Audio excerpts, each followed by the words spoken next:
সরকারকে মেলাইন করা, ছাত্র জনতার আন্দোলনকে একেবারে নস্যাৎ করে দেওয়ার আরেকটি চক্রান্ত।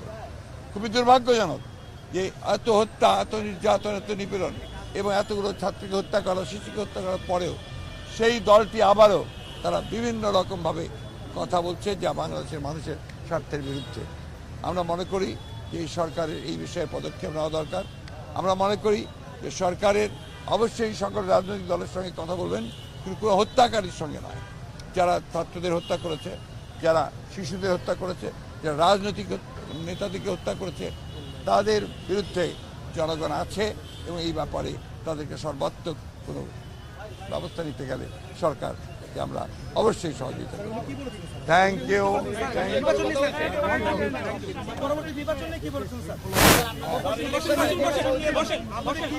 আমরা একটা কথা বলি, নির্বাচন নিয়ে আমরা কোনো কথা বলিনি, কারণ আমরা বলেছি যে আগেও বলেছি, আপনাদেরকে জানেন যে এটা একটা নির্দিষ্ট সময় লাগবেই এই আপনার যে নির্বাচনের জন্য উপযুক্ত পরিবেশ তৈরি করতে।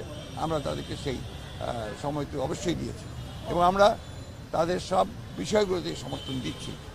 আমরা একটা কথা খুব পরিষ্কার করে বলেছি যে বর্তমানে দেশে যে অস্থিরতা সৃষ্টি করা হচ্ছে, চেষ্টা করা হচ্ছে, যে বিশৃঙ্খলা সৃষ্টি করা হচ্ছে এবং সাম্প্রদায়িকতার যে ধোঁয়া তোলা হচ্ছে, এগুলোতে জনগণ যেন বিভ্রান্ত না হয় এবং জনগণ যেন ঠিক পূর্বের মতোই সেই সাম্প্রদায়িক সম্প্রীতিকে অক্ষুণ্ণ রেখে, জনগণ নিরাপত্তাকে অক্ষুণ্ণ রেখে তারা যেন এই সরকারকে সহায়তা করে।